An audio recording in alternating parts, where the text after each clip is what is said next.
בואו נתחיל בזה. 1, 2, 3, 4, 5, 6, 7, 8, 9, 10. הבא. 1, 2, 3, 4, 5, 6, 7, 8, 9, 10. עכשיו יש מיקרופון של מנחה שמדבר 1, 2, 3, 4, 5, 6, 7, 8, 9, 10. יש מיקרופון שאלות. קונן, אתה יכול לדבר מיקרופון שאלות?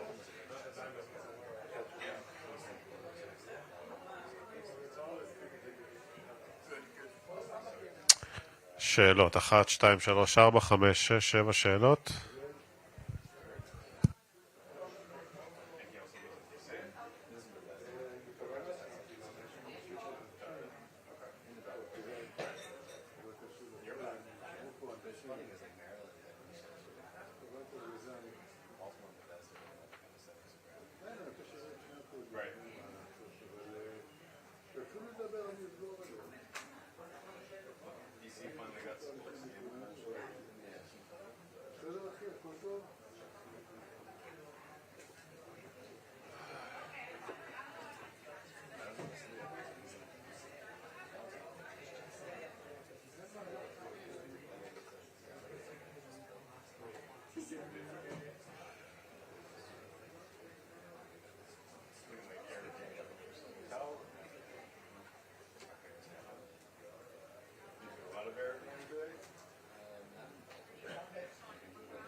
Check the specific name or specific students. Very good cars? Yeah, exactly. A mile this way. Yeah. Sometimes you can also guess on the price of it. So like, it feels too good to be true. But no, it's still very good.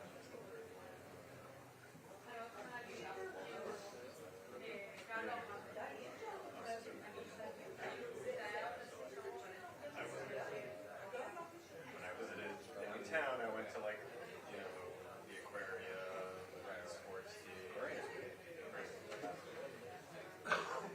also still bring, whenever I bring kids back for the rest of the aquarium.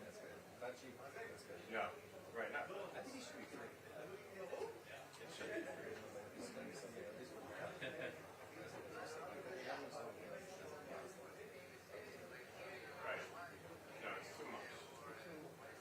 I sort of like took the hit because I never, just went down more than once a year. But yeah, for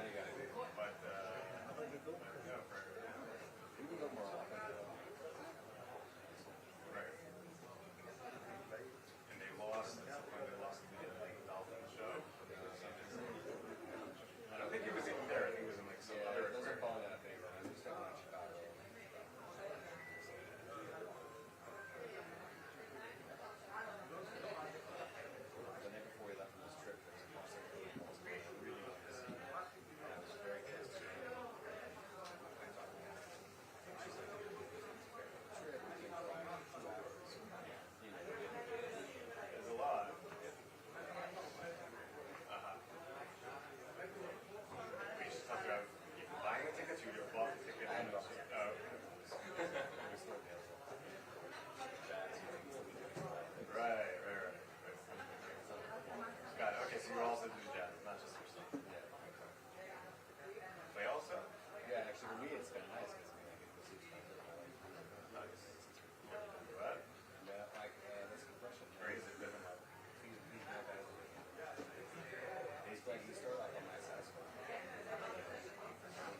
That's why I try when I find that out, I try to back out. And then they said, לא, אתה תקשיב לי, אני לא יכול עכשיו.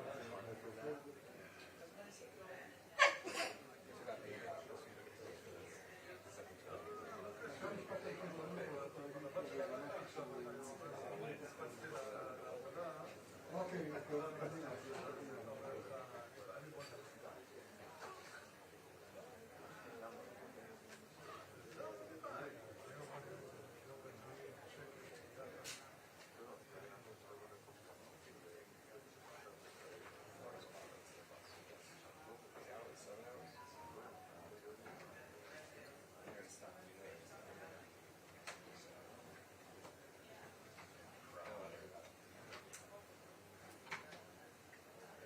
הבנתי כל מה שאתה אומר. אוקיי, הבנתי כבר, כן, אני רוצה להגיד לך, קודם כל,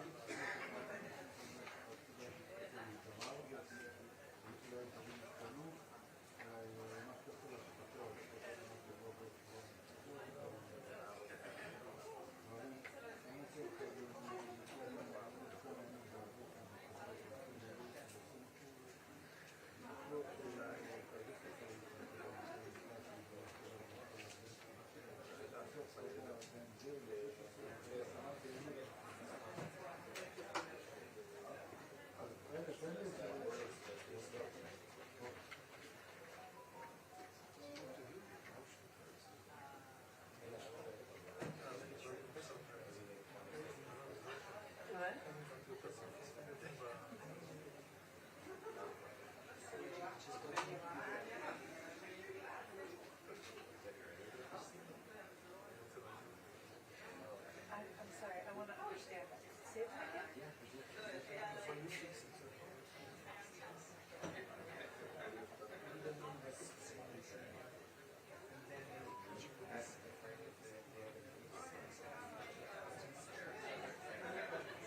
Right here.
I think we're all, like, if there was a photo taken from here, just all be like,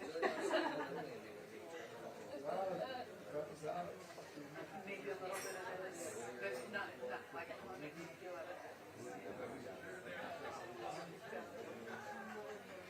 They said there would be.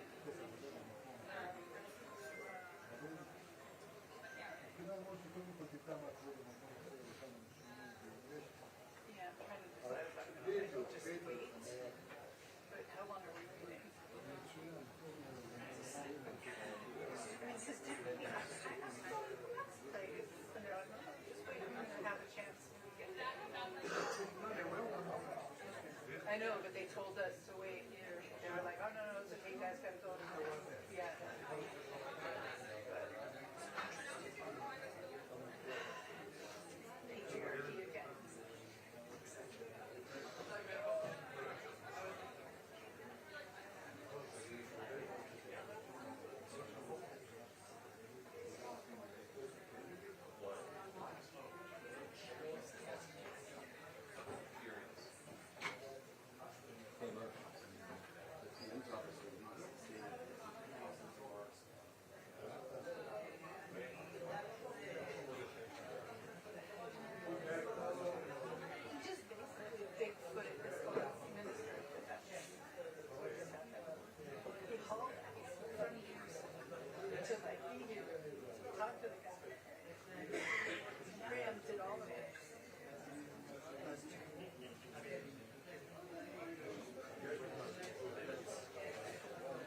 like walking out of the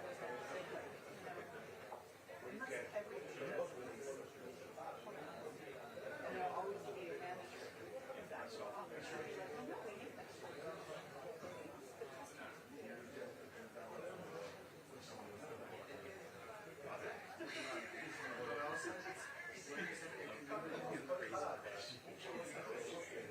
Yeah, there's only one way to make this happen.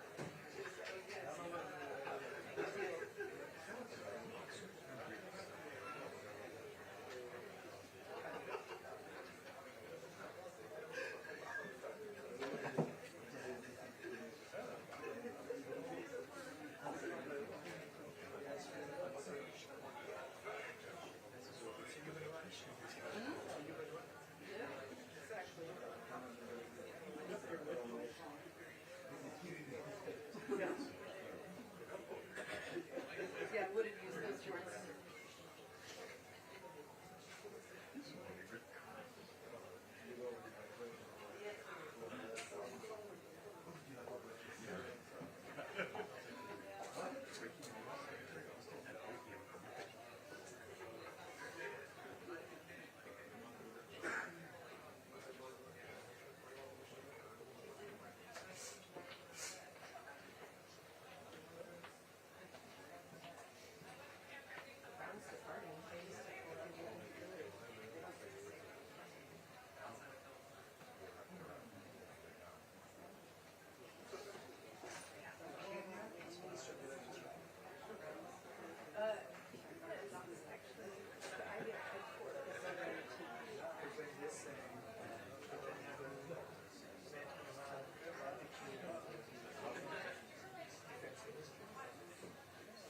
I think it would be better if you asked me to speak. But, I mean, I always refer to it as the,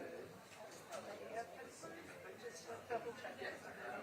So I'm not setting the wrong position. You have it? They released it? I didn't even know I had it. It's only WhatsApp. It looks like he was like half of the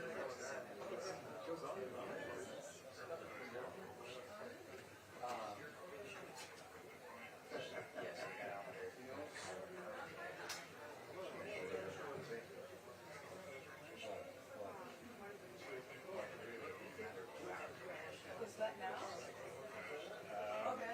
yeah, send it out in a WhatsApp group. But I just think it's done. Yeah, sorry. Excuse me.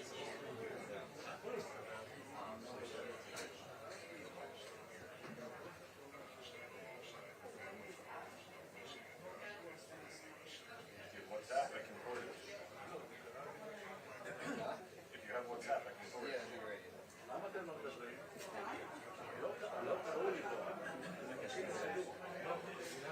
This is again the domestic politics. No, I know. They would not let us special.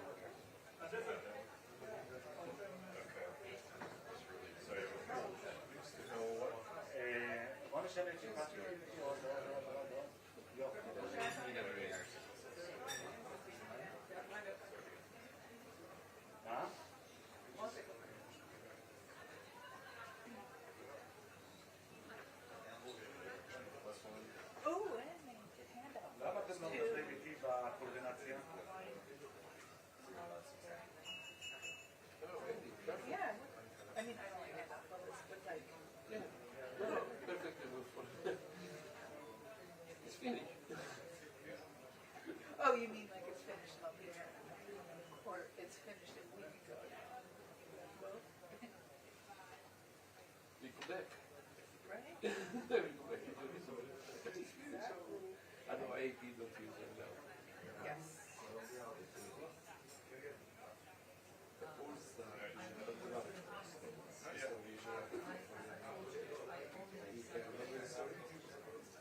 No. No, the story was before all of us used users.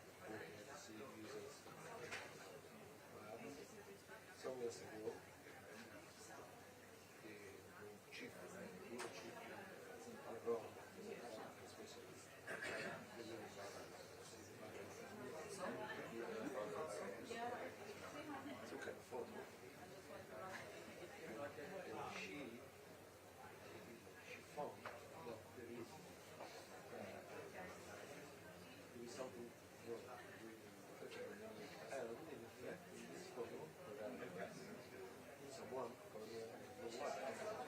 No. And seven. A name. Signature. Yeah, yeah. In this document, there is 2 or 3 names in one. This is the stuff of that. They use only when by the board and nobody else what it was only. Yeah. I mean, at least handouts. I don't question right now.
ככה, ותראה, הלחץ הזה או ההיקפים האמריקאים הפכו להיות גלויים לקראת סוף השבוע, בעיקר אחרי הפגישה של נשיא ארצות הברית ביידן עם משפחות החטופים.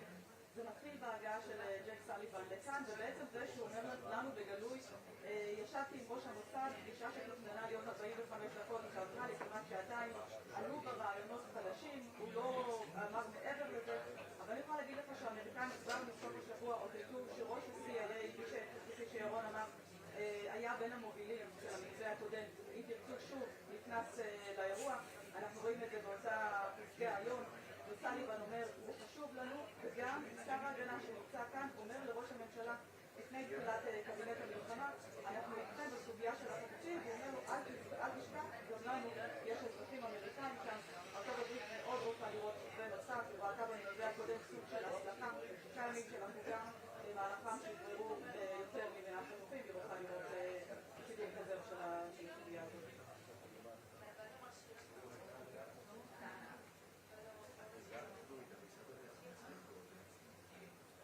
I'll be covered during the vote.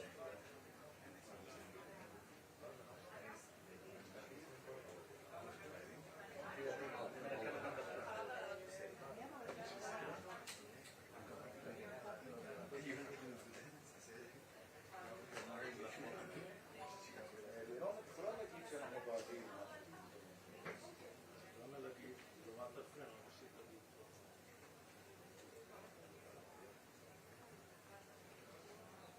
תהיה לנו עוד פריצה?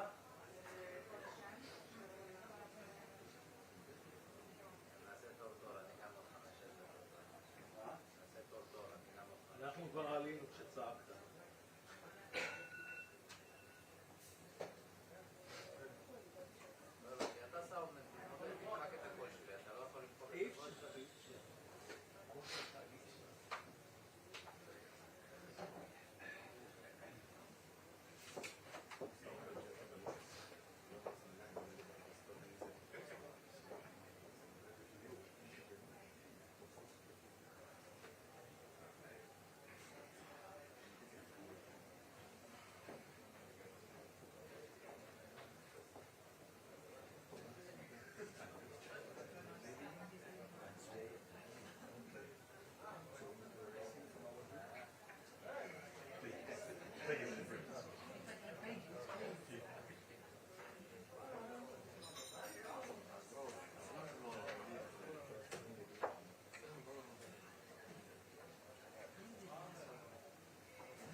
Hey, Bill, good morning. We are here at the Kiryat, Israel's version of the Pentagon, awaiting that press conference between Israel's Defense Minister, Yoav Gallant, and the Secretary of Defense, Lloyd Austin. They're expected to discuss a variety of issues about the war and also broader regional threats. It is day 73 of the conflict between Israel and Hamas, and the Israelis releasing a new video of what they say is the largest tunnel discovered to date in northern Gaza. This tunnel spans more than 2.5 miles, and it's 150 feet underground at one point. It's also equipped with electricity and ventilation, but does not enter Israeli territory. The discovery comes as Israeli forces continue to operate across Gaza. In the Jabalia neighborhood, troops located $1.3 million worth of Israeli currency, and this was in a suitcase in a senior Hamas leader's house. Now, the Hamas-run Palestinian Health Ministry reports dozens of Gazans were killed in this area amid new Israeli strikes over the weekend. Those Israeli troops also working at a number of sites in the city of Khan Yunis, locating a Hamas cell there and a sniper position in a separate compound. The ground activity comes as U.S. Defense Secretary Lloyd Austin visiting not only his counterpart, but also Israeli Prime Minister Benjamin Netanyahu here in Israel. This press conference is expected to start in a matter of minutes. It will be an opportunity for these two men to discuss the situation on the ground in Gaza, what comes next in the next phase of the war, and also those broader threats from Iranian-backed groups, not just inside Gaza, but in southern Lebanon and in Yemen. Bill?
I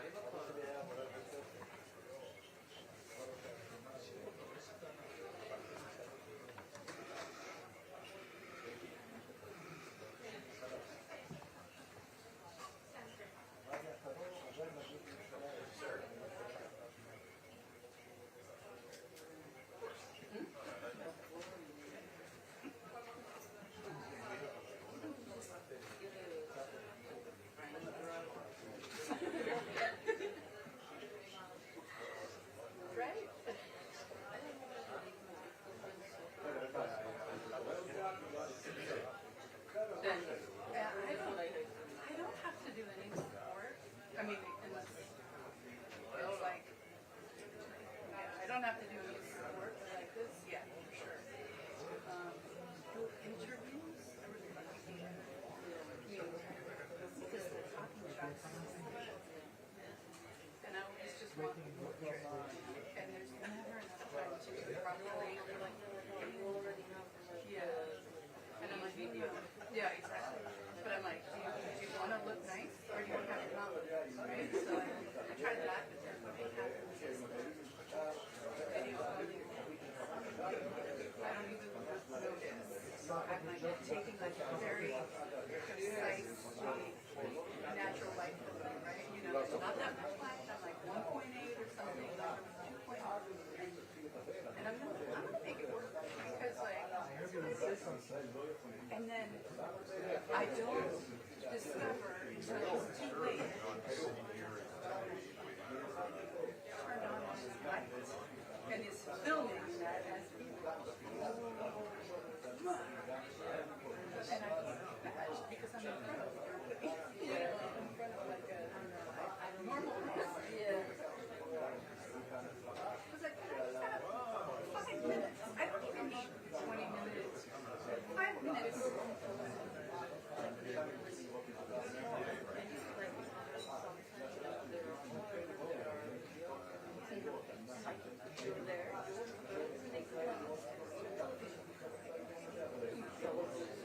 Yeah. Yeah.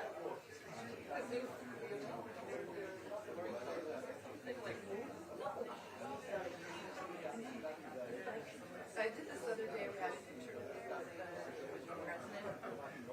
She's like, oh, you kind of want to do a nice job with that, right? I don't know. I mean, that's kind of a cool thing.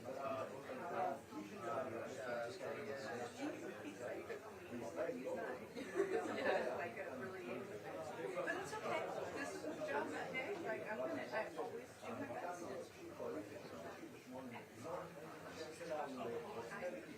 I can't tell him, please stop talking so I can get one picture of you with your so I just have to like go through the whole verse to find one where the mouth looks like normal. And then the other ones, of course, there's video light on it. I'm trying. Yeah, I'm doing like even the crappiest movies I'm trying to make it look the best that I can, right? I will never intentionally do a bad job. He really challenged me a lot.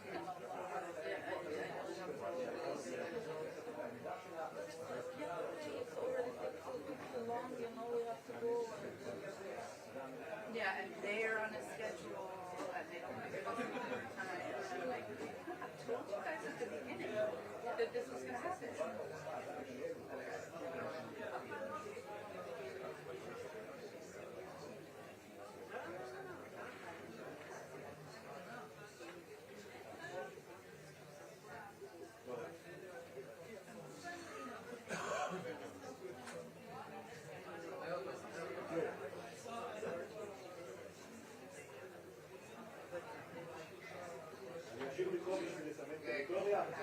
I really think that somebody will our picture right now. That all of us like our faces. It really and it can't be that I take the photo. It will be the same. Like and just like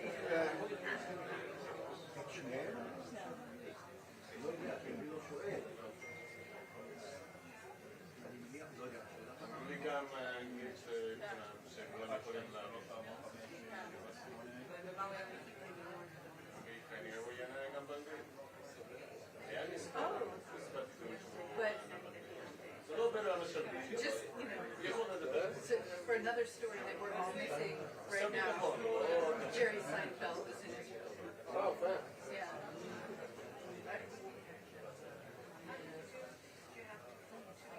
I'm sure somebody will get to do an interview with him.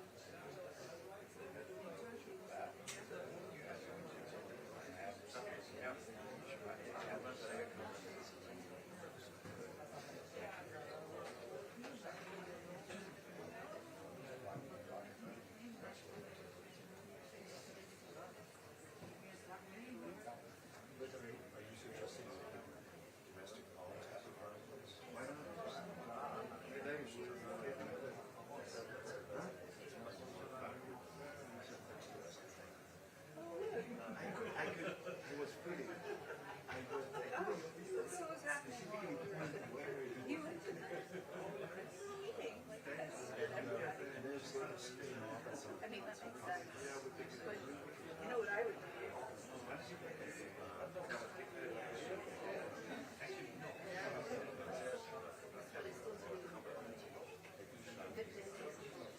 Original like didn't schedule any kind of trip together. Like he was one of them was in something. Yeah, no, I don't know.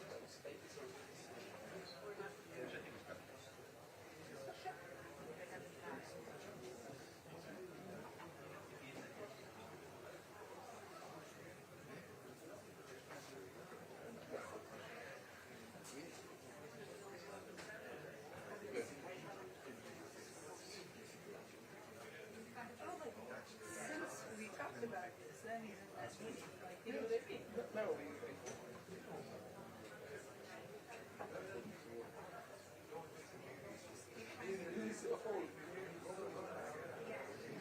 I would have taken 10. That would have been fun.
This is parking.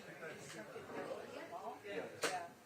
So the barcode instead of the QR code, like it's not easy to use. You just build at the end. Like the machine. Yeah, it was a machine that goes to well. When that person went to your website, you know, it's like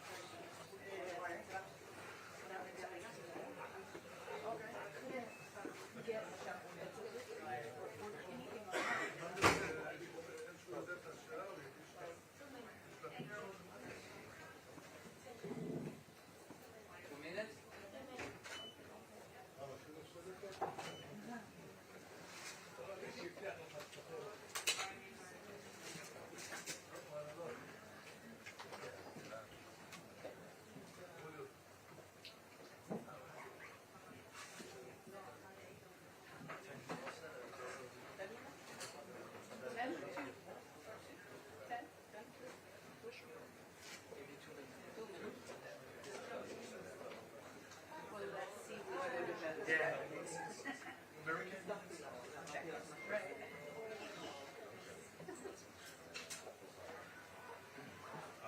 All right, listen, I'll let you go. I appreciate your calling back. Hope I can keep in touch with you.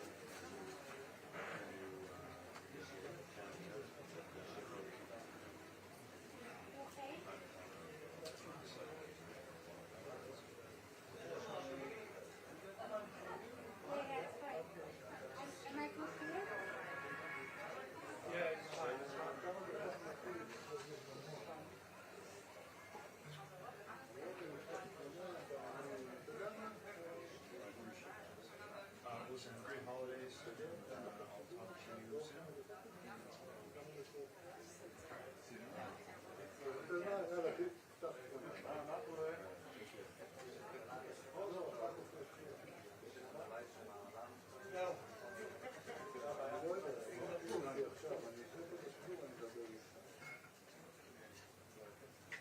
ככה אמרו לנו עכשיו, אני מקווה שזה נכון. טוב, בהצלחה. תהיו בעיתו, תהיו בעיתו.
Bah.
Take yet in what is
Good evening, everyone.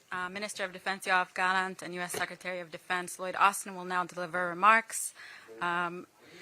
Please have your phones on silent if possible, starting with Minister Gallant. Please, Minister.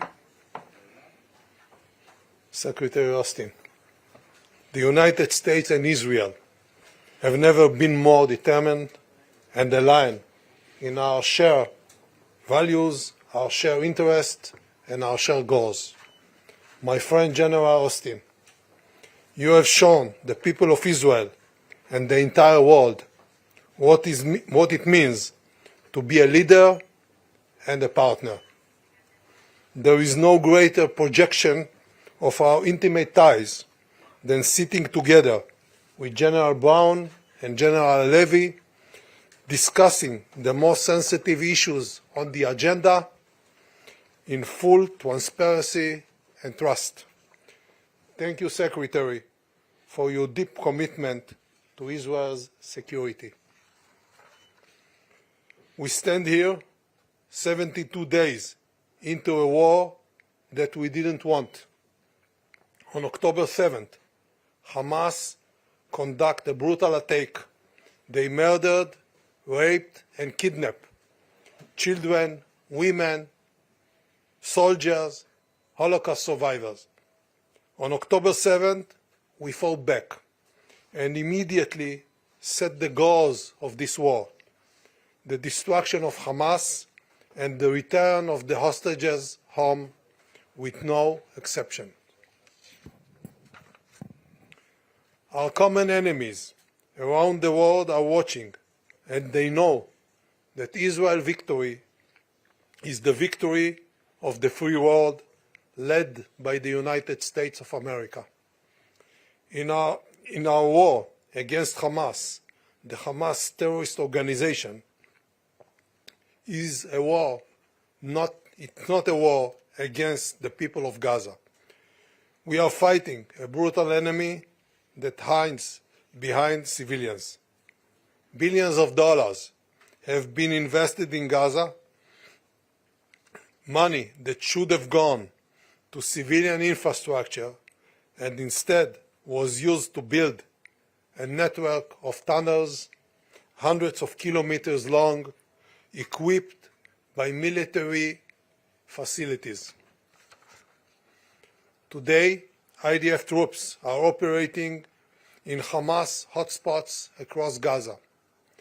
In northern Gaza, our troops have eliminated thousands of terrorists, destroyed military infrastructure, and dismantled most of the battalions operating in the area. In South Gaza, in Khan Yunis, we are precise and focused on eliminate Hamas leadership and military infrastructure. Detecting and engaging Hamas leadership and the chain of command span over the phases of this war and will continue until we fully achieve our goals. Secretary Austin, we both know the complexities of war. We both fought brutal terrorist organizations. We know that it takes time. Unlike our enemies, we are defending our values and we operate according to international law. The IDF is operating to minimize the harm to civilian population. We are also working with international partners to facilitate the delivery of humanitarian aid. Yet, any time we discuss humanitarian issues, we must remember the 129 hostages we held in Gaza. This is the most humanitarian issue. On October 8th, a day after Hamas attack, Hezbollah opened fire unprovoked. The threats of rockets, missiles, and drones is unacceptable. Over 80,000 citizens have been displaced, living as refugees in their own country. We are determined to create a new reality restoring security in the area, based on UN Resolution 1701, pushing back Hezbollah. We will bring back the residents of the north to their homes on the border after full security will be restored. We prefer to do so via understanding, ensuring that the border region is clear of terrorists and does not allow direct threats of our citizens. If such a process will not be implemented diplomatically, we will not hesitate to act. Today, we also discuss the growing global threat posed by the Houthis terrorist organization. Their action threatens international freedom of navigation, and their reckless behavior, firing ballistic missiles, cruise missiles, and drones against Israel, can drag the region into war. The State of Israel values U.S. leadership, and we will support international efforts. At the same time, we maintain the right to take all the actions necessary to defend our sovereignty and our citizens. Hamas, Hezbollah, and the Houthis are funded, supported, and trained by one source of evil, Iran. And unfortunately, this is only their secondary effort. Iran's major effort is acquiring military nuclear capabilities, and this continues even now. We are aware of their actions, and we are ready to defend ourselves. We must take a stand. The world is watching us now. This includes our enemies, Hamas, Hezbollah, and Iran. The image they see today is powerful as we stand here united. We are resilient and determined, and we will win on every front. Thank you once again, Mr. Secretary. Thank you for coming, and thank you for your support and your friendship. Thank you very much. Well, good afternoon, everybody. Yoav, we've been talking almost daily by phone, so it's good to see you once again in person. And it's good to be back in Israel, even in these difficult days, especially in these difficult days. This is my fourth visit to Israel as Secretary of Defense, and my second time since October 7th. And I know that Israel has been profoundly changed from where you were on October 6th. So I'm here with a clear message. America's support for Israel's security is unshakable. And Israel is not alone. At a time of mourning, a real friend shows up. And I know how terrible these days have been for the Israeli people. And I know that October 7th touched everyone in this small democracy. So let me again extend my deepest condolences to Minister Gadi Eisenkot, who has been sitting Shiva for his 25-year-old son and mourning his nephew after they both fell in Gaza. On October 7th, Hamas committed one of the worst atrocities in the history of modern terrorism. As President Biden said, it was an act of sheer evil. Innocent young people at a concert were massacred. Parents were shot in front of their children. Women were sexually assaulted. Toddlers and Holocaust survivors were taken hostage. And for Hamas, that was just the beginning. Hamas has clearly and loudly spelled out its vision of the future, and it is to repeat October 7th over and over and over again. No country should tolerate such a danger. and Israel has every right to defend itself against a fanatical terrorist group whose stated purpose is to murder Jews and eradicate the Jewish state. Hamas is still holding hostages, including American citizens. Hamas embeds itself and hides itself behind innocent Palestinian civilians. Hamas does not speak for the Palestinian people, and Hamas is determined to doom both Israelis and Palestinians to an unending cycle of suffering and strife. So make no mistake, Hamas should never again be able to project terror from Gaza into the sovereign state of Israel. And we will continue to work together for a safer, more secure future for Israel and a brighter future for the Palestinians. The United States will keep pushing relentlessly for the safe return of hostages in Gaza. And we will continue to help Israel in its efforts to bring them all home. Thanks to the personal leadership of President Biden, we helped to broker a deal that got out more than 100 hostages. But this remains a top priority for the United States from President Biden on down.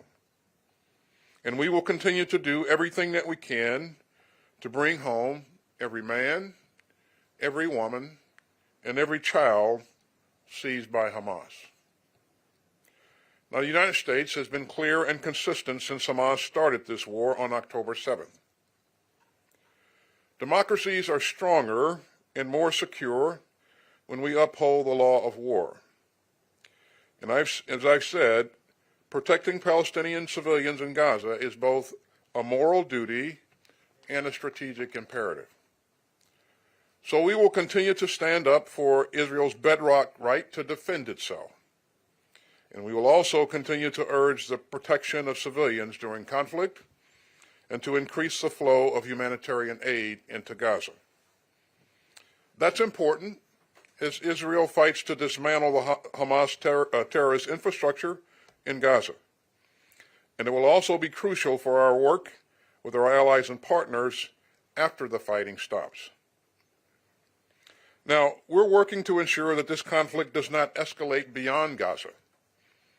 But as we are driving to stabilize the region, Iran is raising tensions by continuing to support terrorist groups and militias. Attacks by these Iranian proxies threaten the region's citizens and risk a broader conflict. Of course, the United States does not seek war, and we urgently call on Iran to take steps to de-escalate. Now, in my meetings today, I also discussed the need to take urgent action to stabilize the West Bank. Attacks by extremist settlers against the Palestinians in the West Bank must stop. And those committing the violence must be held accountable. Now, we know that the past 72 days have been some of the most painful days in Israel's history. But it would compound this tragedy if all that was waiting for the Israeli people and your Palestinian neighbors at the end of this awful war was more insecurity, fury, and despair. As I've said, Israelis and Palestinians have both paid too bitter a price to just go back to October 6th. So I discussed pathways today toward a future for Gaza after Hamas, based upon the clear principles laid down last month by my friend, Secretary Blinken. Israelis and Palestinians both deserve a horizon of hope. So the United States continues to believe, as we have under administrations of both parties, that it is in the interest of both Israelis and Palestinians to move forward toward two states, living side by side in mutual security. Now, we know how hard that is, especially after October 7th. But ongoing instability and insecurity only play into the hands of Hamas. So we must think together about what lies beyond this terrible season of terror and war. And as we do, the United States will remain deeply committed to the security and self-defense of the State of Israel. As John F. Kennedy said in 1960, America's friendship with Israel is a national commitment. That was true then, and it's even truer now. The United States will remain Israel's closest friend in the world. And as I've said repeatedly, our support for Israel's security remains unshakable, and it always will. Thank you very much, and we'll be happy to take your questions. All right, we'll start now with Karen Betzalel. Thank you. Secretary Austin, welcome to Israel. It's not a secret that there is a gap between Israel and the US, so have you set any sort of either timetable or deadline to the current phase of Israel ground war in Gaza? And have you heard any firm assessment from the IDF where the current phase stands? And if I may, with regard to the north, Israel says, and Minister Gallant has just repeated, that it will attack Lebanon if there won't be an acceptable solution that will include Hezbollah withdrawal north to the Litani River. Jake Sullivan was here last week, and he was quite confident that such a solution can be achieved. What is the U.S. position if Israel attack, and will you order the U.S. Army to strike and even destroy Hezbollah and Iranian target if required? And Minister Gallant, it took the IDF 70 days to reach the tunnel that was revealed yesterday. How long do you think it takes to totally dismantle the threat of the tunnel in Gaza? And if I may ask you, Secretary Austin was speaking about the day after. The American keeps asking Israel how it sees the day after. So what do you tell them? Who will rule Gaza? And will the IDF be in Gaza throughout the entire next year? Thank you very much. Which one of those 12 questions do you want me to ask? I have more. Regarding the timeline, this is Israel's operation. And I'm not here to dictate timelines or terms. Our support to Israel's right to defend itself is ironclad, as you've heard me say a number of times, and that's not going to change.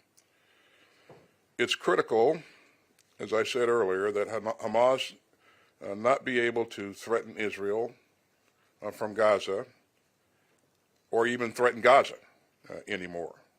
You know, that's an interest that we all share. It's a common interest with all of us. And so today we had great discussions about the status of the campaign, about goals and objectives, and about how to reduce harm to civilians in the battle space, and the need to ensure a sustained flow of humanitarian assistance into Gaza. You know, we can offer some insight based upon our own experience in fighting terrorist groups, and certainly that enabled us to have great discussions.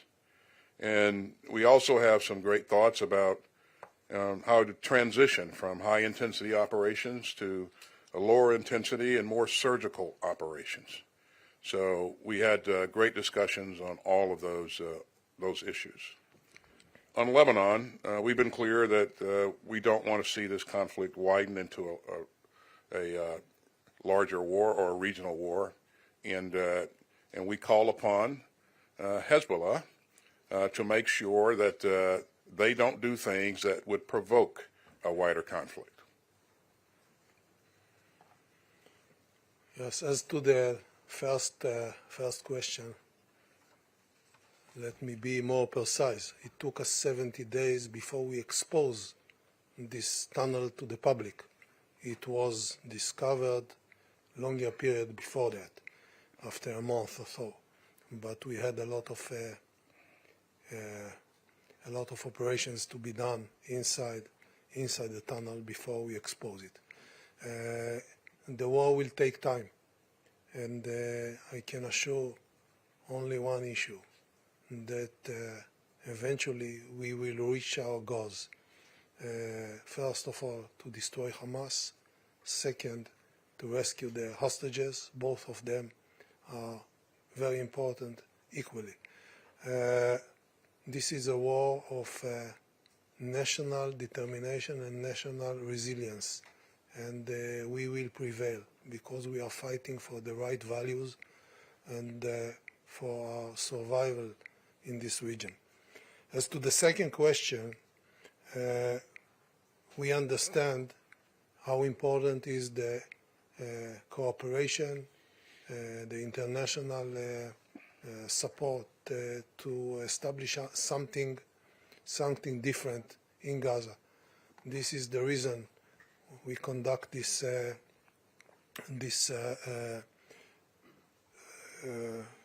talks today together with Secretary Austin and General Brown and Mr. Satterfield and others regarding the issues that we have to conduct in Gaza. We know that Hamas will not control Gaza.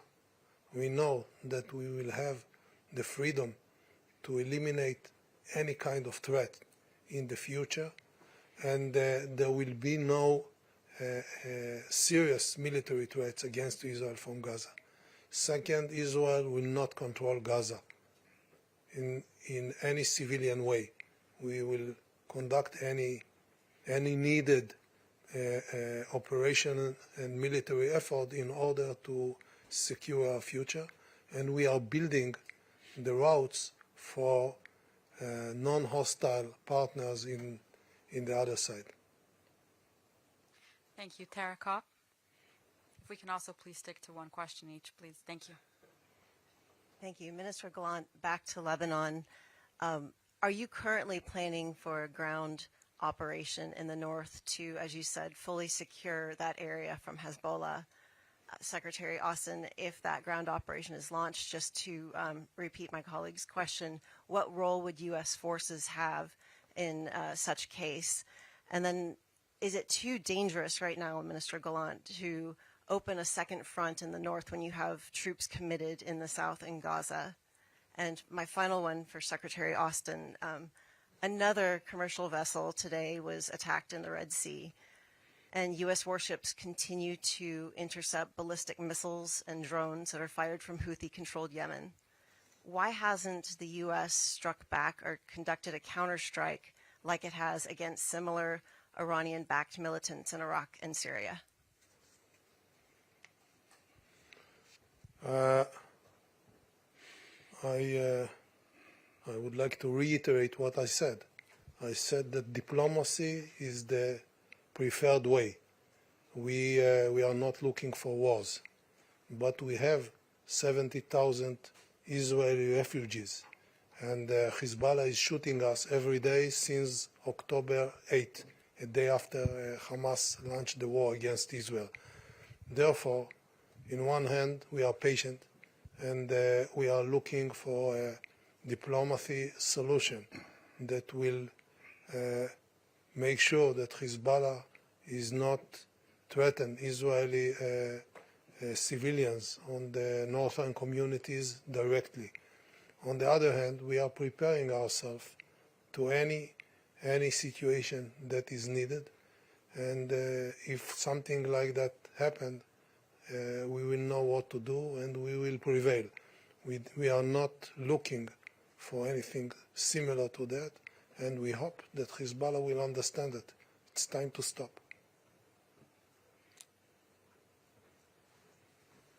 Thanks, Sarah.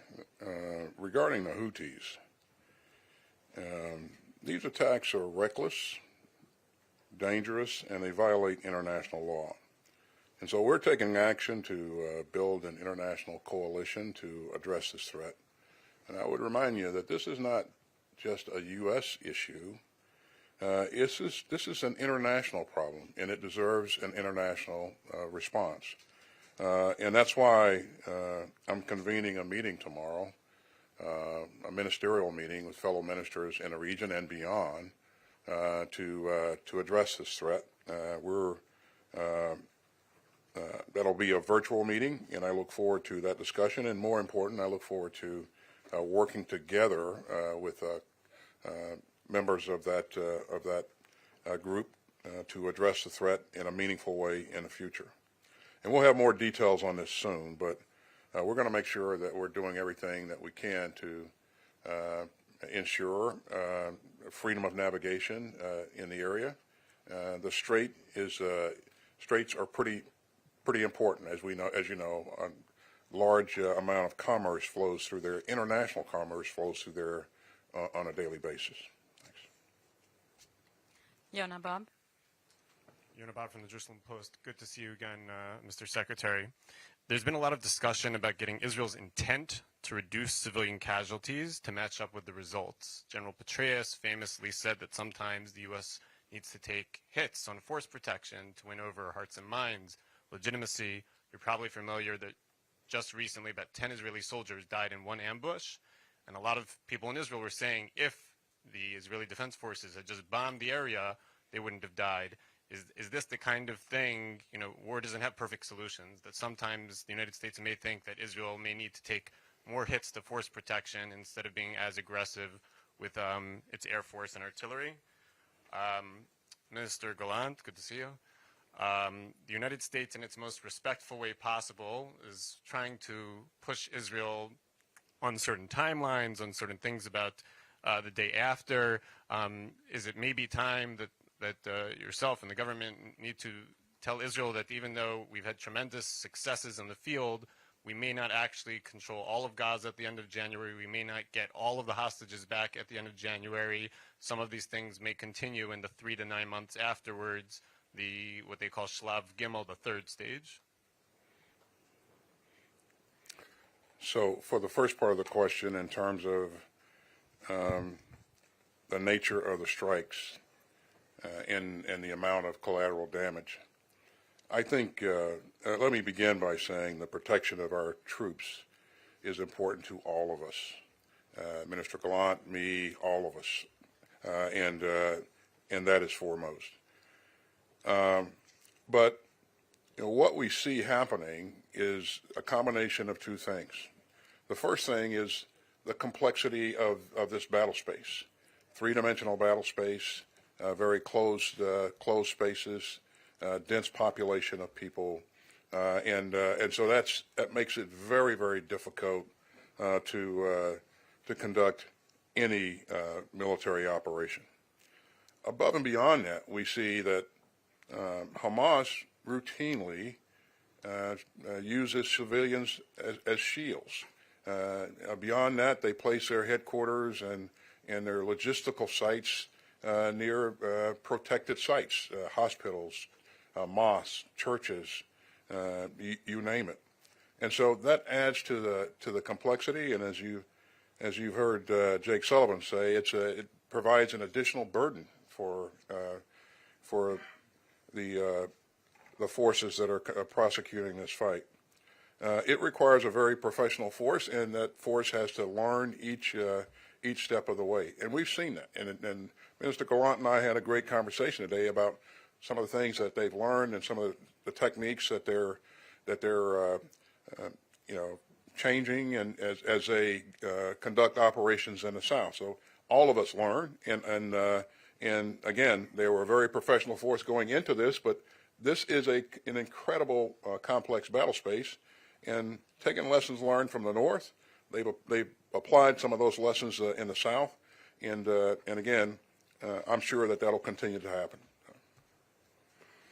Well, first of all, the discussions are transparent and frank, and on the personal level, I have a lot to learn from General Austin, so I'm learning also, and he always gives me good advices.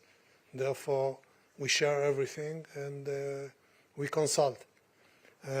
Second, on the battlefield, we have a very meaningful and successful achievement.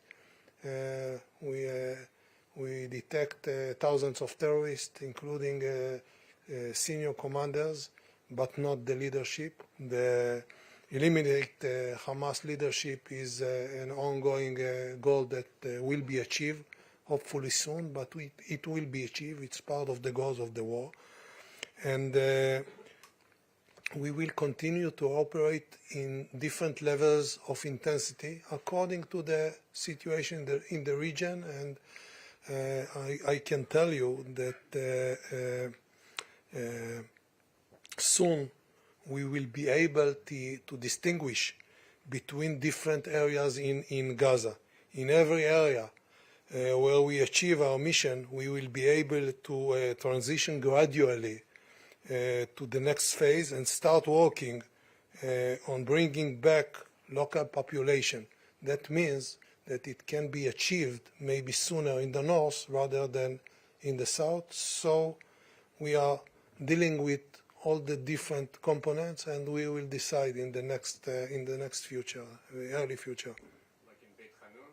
No, I'm not defining any region, and this is an ongoing discussion. But I give you an idea about what we are discussing in the Israeli military establishment and together with the Americans. Moshe Gaines. Thank you. Moshe Gaines with NBC News. Minister Gallant, what are the benchmarks for moving to the next phase of this war? Does that mean that you have to take out top Hamas leadership to be able to move on? And what specifically is keeping Israel from moving to more precise and targeted operations against Hamas? And then, Secretary Austin, based on your experience in Iraq and what you discussed today, what metrics should Israel be using to know that it's the right time to transition from major combat operations? And what are the risks, particularly to civilian protection? And lastly, would you say that Israel is on track for a strategic victory in Gaza? You want me to go first? Always. Okay. Well, Moshe, I will. I'll let Minister Gallant speak to the elements of their campaign and how they're going to conduct operations. But I would tell you that, we all know that any military operation, any large-scale military operation, will have phases to its campaign. And as you go from one phase to the next, your stance shifts a little bit, your activity shifts a little bit because you begin to focus on different things. And what those things are, they'll be defined by the Israelis. But as you transition from one phase to another, it doesn't mean that that doesn't signal an end to the operation. It sometimes means that you're being more precise, you're being more focused on a specific target set. You're doing different things during that campaign. For example, in one phase, you may have higher intensity fighting, both air and ground. In another phase, you may shift a little bit and then provide more humanitarian assistance while still focused on a discrete set of targets. Again, I'm not saying that that's what they would be looking at going forward. I will let the Israelis define their campaign and the phases of the campaign for themselves.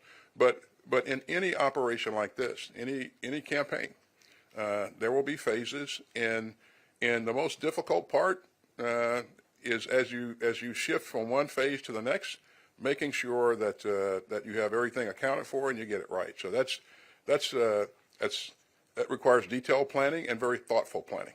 And sir, over to you. Thank you. The goals are the goals for the war.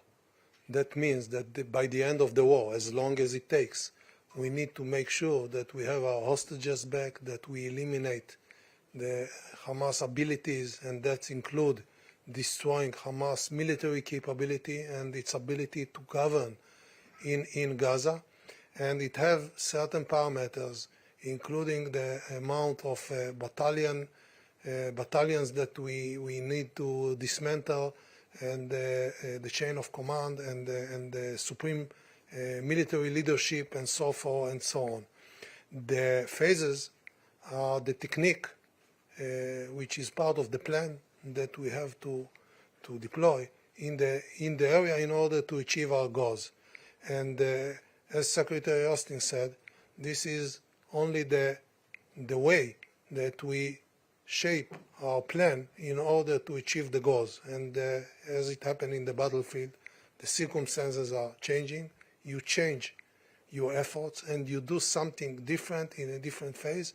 And the intensity in the first phase is given, but in other phases we will concentrate on certain issues. For instance, the engaging and detecting the supreme leadership of Hamas and others. So all in all, there is no clock that is running, and we have to obey a certain day. But we need to get to different performances on the ground before we move to the next phase. And I believe that we will find a proper time to do so. And the most important issue, as I mentioned in the beginning, we will prevail. We will dismantle Hamas. Otherwise, we will not be able to exist and live in the way we want to live in this region, because there is a price to deterrence, and they need to know that if they kill or kidnap 1,500 people, including kids and women, this is the end of Hamas.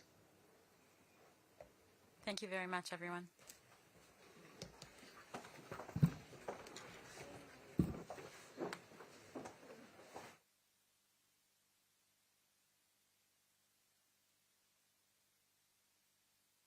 Very much.